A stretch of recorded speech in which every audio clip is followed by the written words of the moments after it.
청년들이 자신의 일상 속에 경험하는 깊은 묵상을 가지고 하나님께 나아가고 있습니다. 그 묵상의 일부를 함께 나누고자 합니다. 오늘도 언제나처럼 아침 경건회로 하루를 시작했다. 계속해서 개인적으로 마음이 많이 어렵고 힘든 시간을 보내서 다 하기 싫은 마음이 있었지만 하나님을 생각할 수 있는 모든 것들을 포기할 수는 없었다. 어제도 그렇게 어렵게 주일을 보내고 오늘 하루를 시작하려니 마음이 편하지 않았다. 그래도 오늘 주시는 말씀을 듣고자 귀 기울이려고 노력했다. 오늘 말씀을 한 단어로 정리해서 크게 들린 것이 하나님 없음이었다. 믿음으로 살아가려 아등바등하지만 눈앞에 보이는 현실들로 나는 계속 무너지는 것을 경험하는 시간을 보내고 있었다. 어떻게든 하나님으로 인해서 버티려고도 해봤지만 순간순간 올라오는 감정과 부정적인 생각들은 막을 수가 없었다. 하나님 뜻이 아닌 줄 알면서도 약해진 나의 마음은 마치 부모를 잃어버린 어린아이같이 어찌할 바를 몰라 헤매고 있었다. 그래도 어제도 그랬고 오늘도 그렇듯이 하나님은 나에게 하나님 나라를 바라보라는 말씀을 계속 하시는 것 같았다. 모든 상황 속에서 하나님이 나의 주인 되심을 기억하라고 계속 요구하시는 것 같았다. 내가 마주하는 현실에서 올라오는 생각들은 전부 하나님 없음에 기반을 둔 것을 나는 안다. 그러나 무너지는 나의 모습들을 볼 때마다 견딜 수가 없었다. 그리고 현실을 볼 때마다 나는 계속 무너져 갔다. 그래도 하나님은 계속 같이 가보자고 하신다. 변하지 않는 상황들과 고독하게만 느껴지는 듯한 또 다른 오늘이 너무 힘들지만 하나님 말씀이 너무 선명해서 나는 멈출 마음이 없다. 이 시간을 통해서 반드시 나를 거듭나게 하시고 온전한 백성이 되게 하실 것을 믿는다. 하나님만이 나의 주인이시고 나의 산성, 내 피난처 되실 것을 믿으며 오늘 하루를 버틴다. 오늘 우리가 나눌 말씀은 사사기 21장 8절부터 18절까지입니다. 또 이르되 이스라엘 지파 중 미스바에 올라와서 여호와께 이르지 아니한 자가 누구냐 하고 본즉 야베스 길르앗에서는 한 사람도 진영에 이르러 총회에 참여하지 아니하였으니 백성을 계수할 때에 야베스 길르앗 주민이 하나도 거기 없음을 보았음이라. 회중이 큰 용사 12,000명을 그리로 보내며 그들에게 명령하여 이르되 가서 야베스 길르앗 주민과 부녀와 어린아이를 칼날로 치라. 너희가 행할 일은 모든 남자 및 남자와 잔여자를 진멸하여 바칠 것이니라 하였더라.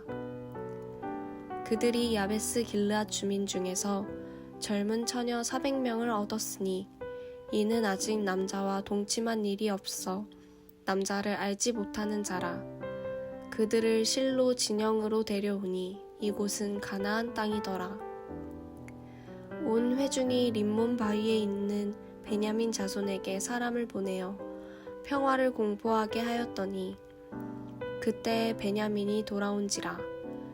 이에 이스라엘 사람이 야베스 길르앗 여자들 중에서 살려둔 여자들을 그들에게 주었으나 아직도 부족하므로 백성이 베냐민을 위하여 뉘우쳤으니 이는 여호와께서 이스라엘 지파들 중에 한 지파가 빠지게 하였음이더라. 회중의 장로들이 이르되 베냐민의 여인이 다 멸절되었으니 이제 그 남은 자들에게 어떻게 하여야 아내를 얻게 할까 하고 또 이르되 베냐민 중 도망하여 살아남은 자에게 마땅히 기업이 있어야 하리니 그리하면 이스라엘 중에 한 지파가 사라짐이 없으리라. 그러나 우리가 우리의 딸을 그들의 아내로 주지 못하리니 이는 이스라엘 자손이 맹세하여 이르기를 딸을 베냐민에게 아내로 주는 자는 저주를 받으리라 하였음이로다 하니라. 아멘. 반갑습니다. 오늘 사사기 21장 8절부터 18절까지를 중심으로 사명이라는 제목의 말씀을 함께 나누겠습니다. 이스라엘은 한 레위인의 말을 듣고 분노했었습니다. 그 분노가 곧바로 베냐민과의 전쟁으로 이어졌습니다. 처음 전투와 두 번째 전투에서 큰 패배를 맛보게 되었죠. 그 후에 하나님께 나아가서 하나님의 은혜를 구합니다. 특별히 하나님의 마음을 깨닫게 되었습니다. 하나님의 뜻을 알게 되고 하나님과의 관계를 회복하는 것은 너무나 분명한데 그건 나의 죄인됨과 하나님의 완전하심으로만 내가 살 수 있는 존재인 것을 깨닫고 고백하는 것뿐입니다. 그들은 그 고백으로 번제와 화목제를 드렸습니다. 이전에는 베냐민의 잘못에 대한 이야기를 들었을 때 자기들이 직접 심판자가 되고 자기들의 정의를 그렇게 실현하려고 했지만 하나님과의 관계가 회복되었을 때에는 하나님이 하나님의 일을 하나님의 방식으로 행하실 수 있도록 하나님께 심판자의 자리를 내어드렸습니다. 하나님께서 베냐민을 치셨습니다. 그 결과 베냐민은 자기들이 또다시 이길 거라고 생각했던 세 번째 전투에서 패배하게 되었습니다. 단지 작은 패배가 아니고 완전히 멸절당할 만한 엄청난 패배였습니다. 그때 그 승리에 취해서 이스라엘은 이 기회에 베냐민의 씨를 말려버리자는 계획을 세웁니다. 누구도 베냐민의 남자와 결혼을 하지 못하게 하는 맹세를 하게 합니다. 방금 전까지 자기들이 심판자가 되려고 했다가 정신을 차리고 자기들의 죄인됨과 하나님의 은혜로만 살 수 있는 존재인 것을 고백하는 번제와 화목제를 드렸던 그들이 눈앞의 승리 때문에 또다시 정신을 못 차리는 일을 하고 있었던 겁니다. 그들이 그렇게 돌아왔을 때 베들로 올라갔습니다. 그러면서 다시 하나님의 마음을 깨닫고 자기들이 했던 베냐민 지파의 씨를 말려버리겠다는 그 맹세가 얼마나 하나님의 뜻에 위배되는 것인지 다시 한번 깨닫게 되었습니다.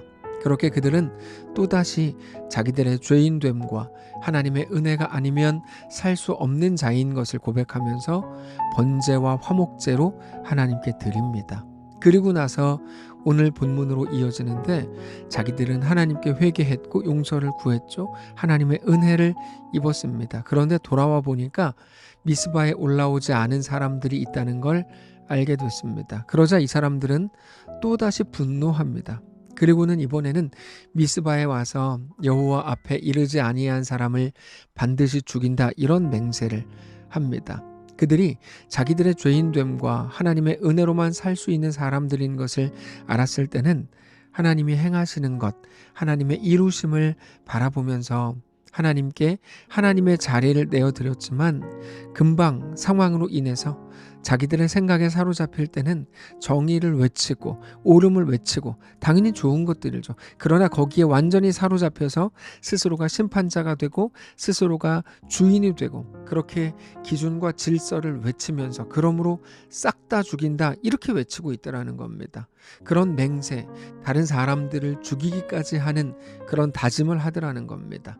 8절입니다.